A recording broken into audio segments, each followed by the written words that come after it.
வணக்கம் நண்பர்களே. இன்னைக்கு வந்து பார்த்தீங்கன்னா வெப்பன்ஸ் இந்த படத்தை பற்றின விமர்சனம் பார்க்கலாம்.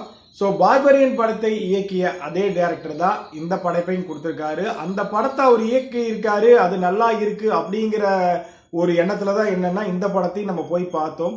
இந்த படம் எந்த அளவுக்கு இருந்துச்சு, இந்த படத்தின் கதை என்ன, திரைக்கதை எந்த அளவுக்கு இருந்துச்சு, இந்த படம் உண்மையிலேயே பார்பரியனுடைய மிரட்டல் மாதிரியே இந்த படம் அவ்வளோ ஒரு ஹாரராகவும் ரொம்ப த்ரில்லாகவும் இருந்துச்சா அப்படிங்கிறத பற்றி இந்த வீடியோவில் வந்து பார்க்கலாம். இந்த படத்தோட கதை வந்து பார்த்தீங்க அப்படின்னா நம்மளுடைய மெயினான விஷயம் என்னன்னா அந்த ஹாரர் அப்படிங்கிற விஷயத்த கொஞ்சம் வித்தியாசப்படுத்தி இங்கே வந்து கொண்டு வந்திருக்காரு. பட் அது நம்மளை வந்து திருப்தி படுத்துச்சா அப்படிங்கிறதா மெயினான ஒரு கதை கருவே. இங்கே பள்ளிக்கூடத்தில் ஸ்டூடெண்ட்ஸ் எல்லாருமே வந்து படிச்சுட்டு இருக்காங்க. அந்த பள்ளிக்கூடத்தில் வந்து பார்த்தீங்கன்னா நம்ம ஹீரோயின் வந்து டீச்சராக இருக்கிறாங்க. எல்லா ஸ்டூடெண்ட்ஸுக்கும் அந்த டீச்சர் நல்ல டீச்சர் தான், ஓகேங்களா?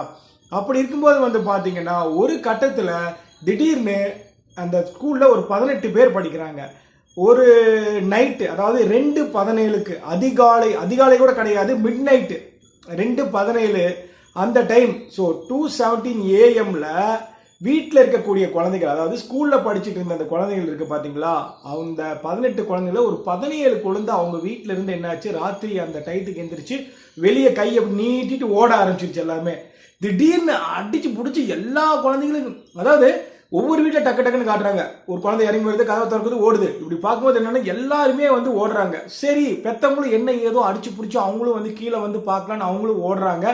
ஒரு கட்டத்துக்கு மேலே வந்து பார்த்தீங்கன்னா இப்படி கையை நீட்டிட்டு ஓடின குழந்தைங்க வந்து எல்லாருமே மாயமாக காணாமல் போயிடுச்சு. இப்போ அந்த 17 குழந்தைகளுக்கு என்ன ஆச்சு, என்ன பிரச்சனை, எதனால அப்படி போயிட்டாங்க அப்படிங்கிறதான் இந்த கதையோடைய ஒரு சுவாரஸ்யமான ஒரு விஷயம். இதுல ஒரு குழந்தை மட்டும் வந்து பாத்தீங்கன்னா ஒண்ணுமே ஆகல.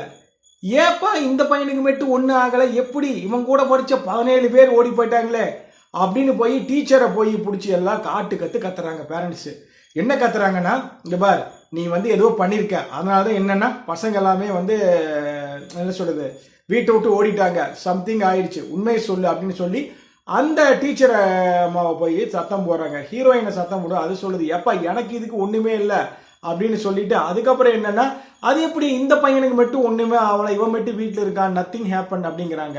ஓகே, அப்போ அந்த பையனுக்கும் அந்த 17 குழந்தைங்களுக்கும் என்ன ரிலேட்டிவ், அதாவது என்ன ரிலேட், ஓகேங்களா? அதே போல கடைசியில இந்த 17 குழந்தைகள் திரும்பி வந்தாங்களா, எப்படி வந்தாங்க, யார் மீட்டுக்கிட்டு வந்தாங்க அப்படிங்கிற கதையை ரொம்ப சுவாரஸ்யமாக சொல்லக்கூடிய ஒரு படம் தான் இந்த வெப்பன்ஸ். ஆனால் இந்த படம் வந்து ஒர்த் ஃபார் வாட்சிங் ஒன் டைம். இதுல என்னன்னா ஒரு சில விஷயங்கள் வந்து நம்மளை என்னடா இவ்வளவுதானா அப்படிங்கிற மாதிரி பண்ண வச்சிருது. அது என்னன்னு நான் 2 சொல்லிடுறேன், அதுக்கப்புறம் நீங்க போய் பாருங்க. But you have to must watch, உங்களை வந்து என்டர்டைன் பண்ணும், அதுல எந்த ஒரு சந்தேகமும் இல்லை. ஏன்னா இந்த ஹாரர்னு வந்து பாத்தீங்கன்னாலே ஒரு 40 நிமிஷம் 35 to 40 மினிட்ஸ்க்கு அப்புறம் இந்த ஹாரர்ங்கிற விஷயத்த உள்ள கொண்டு வராங்க. உள்ள கொண்டு வரும்போது என்னன்னா, கடைசியா எதனால அந்த குழந்தைகள் அப்படி போச்சு வந்துச்சாங்கிற அந்த காரணம் வந்து கொஞ்சம் சப்ப மேட்டரா போயிடுது, அவ்வளவுதான். ஆனா அதை நமக்குள்ள அந்த கடத்திய விஷயங்கள் இருக்குல்ல, அந்த திரைக்கதை அப்படிங்கிறது, அதை நம்ம ரொம்ப இன்ட்ரெஸ்டாக எடுத்துட்டு போச்சு. அதுல எந்த ஒரு இதுவும் இல்லை, டிராபேக்கும் கிடையாது. அதே போல குறிப்பிட்டு போய் அந்த ஹீரோயினியே வந்து நீங்க அடிக்கடி வந்து ஒரு குற்றம் சொல்லும் போது அதுக்கு அழுத்தமான காரணமும் நமக்கு அது வந்து சரியா படலை, ஓகேங்களா? இப்படி சில விஷயங்கள் வந்து ஒரு சின்ன சின்ன குறைபாடுகள் இருக்கு. மற்றபடிக்கு ஒர்த் ஃபார் வாட்சிங் வெப்பன்ஸ் படம் ரொம்ப நல்லா இருக்கு, பாருங்க. நன்றி.